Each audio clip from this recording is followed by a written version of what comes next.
brought to you by Infinix। Roger Binny BCCI के नए president हैं। बिन्नी को 18 अक्टूबर मंगलवार को हुई बीसीसीआई की सालाना जनरल मीटिंग यानी एजीएम में निर्विरोध अध्यक्ष चुना गया। अब अगले 3 साल तक बिन्नी बीसीसीआई की कमान संभालेंगे और उनके नेतृत्व में यह संस्था भारतीय क्रिकेट को आगे ले जाने का काम करेगी। बीसीसीआई के पिछले प्रेसिडेंट सौरव गांगुली का कार्यकाल अब यहाँ खत्म हुआ। गांगुली के कार्यकाल में इंडियन क्रिकेट में काफ़ी कुछ घटा। उन्होंने राहुल द्रविड़ को टीम इंडिया और वीवीएस लक्ष्मण को नेशनल क्रिकेट अकेडमी यानी एनसीए की कमान सौंपी।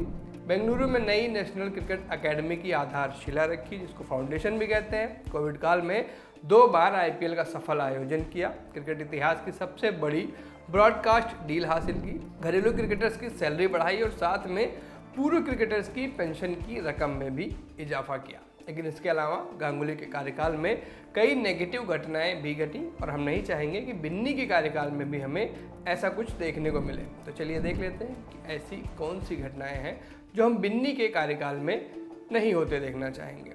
सिलेक्टर्स के काम में हस्तक्षेप। इस कार्यकाल के दौरान गांगुली पर लगे आरोपों में सबसे बड़ा आरोप था कि वह सिलेक्शन कमेटी की बैठक में शामिल होते हैं। बीसीसीआई का संविधान इस बात की इजाज़त नहीं देता है। बीसीसीआई के संविधान के मुताबिक सिलेक्शन कमेटी की बैठक में प्रेसिडेंट को बैठने की अनुमति नहीं है। लेकिन गांगुली के पूरे कार्यकाल के दौरान तमाम रिपोर्ट्स आईं जिनमें दावा किया गया कि वह सिलेक्शन कमेटी की बैठकों में शिरकत करते हैं और कई दफ़ा उनमें हस्तक्षेप भी करते हैं। ऐसा कोई नहीं चाहेगा कि बिन्नी ऐसी हरकतें दोहराएं। प्लेयर्स के भविष्य का निर्णय लेना, कौन खेलेगा और कौन नहीं, इसका फैसला करने के लिए सिलेक्शन कमेटी बिठाई गई है। लेकिन गांगुली ने अपने कार्यकाल के दौरान कई प्लेयर्स के भविष्य पर फैसले लिए या फिर लेने की कोशिश की। उदाहरणों की बात करेंगे तो रिद्धिमान साहा का नाम सबसे पहले सामने आएगा। साहा को जब टेस्ट टीम से ड्रॉप किया गया तो उन्होंने खुलकर कहा कि गांगुली ने साहा को टीम में बनाए रखने का वादा किया था। साहा के मुताबिक गांगुली ने व्हाट्सएप पर उनसे कहा था, जब तक मैं बीसीसीआई बॉस हूं तुम टेस्ट स्क्वाड में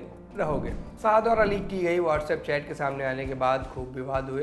एथिकली देखें तो यहाँ गांगुली गलत भी थे। किसी प्लेयर को टीम में जगह का वादा करना उनके अधिकार क्षेत्र में नहीं आता। इतना ही नहीं, गांगुली ने विराट कोहली कैप्टेंसी एपिसोड में भी मीडिया से खूब चर्चा की थी, जहाँ कोहली ने एक के बाद एक उनके दावों को नकारा था। उम्मीद है कि बिन्नी ये गलती नहीं दोहराएंगे। और लीकेज नहीं प्लीज। सौरव गांगुली एक पूरी पीढ़ी के लिए स्पष्ट बोलने वाला दिलेर कप्तान, लेकिन ये पीढ़ी जब जवान हुई तो उसने एडमिनिस्ट्रेटर गांगुली को पाया। ये वाला गांगुली उस वाले गांगुली से एकदम उलट था। ये गांगुली टीम से जुड़ी खबरें लीक करने के लिए मशहूर है। गांगुली के कार्यकाल में इंडियन क्रिकेट टीम और बोर्ड से जुड़ी बहुत सारी खबरें लगातार लीक हुई।